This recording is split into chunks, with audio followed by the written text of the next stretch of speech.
Canada, to buy MQ-9 Reaper drones, Hellfire missiles, from U.S. for $3.7 billion. Canada plans to buy armed MQ-9 Reaper drones and Hellfire missiles from the United States for $3.7 billion. According to military and defense industry officials, Ottawa is laying the groundwork for negotiations with the U.S. government and General Atomics to acquire an unspecified number of Reaper-armed drones. A contract worth more than $400 million, $296 million US dollars, is expected to be awarded by next spring.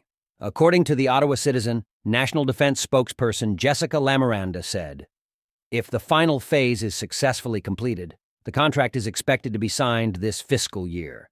After the contract is signed at the end of this fiscal year, we expect the first delivery to take place in 2028. Once delivered, the drones will be operated from a command center in Ottawa." Hellfire Procurement. Earlier this month, the U.S. government announced plans to purchase 219 AGM-114 Hellfire missiles and related equipment for Canada's Reaper drones.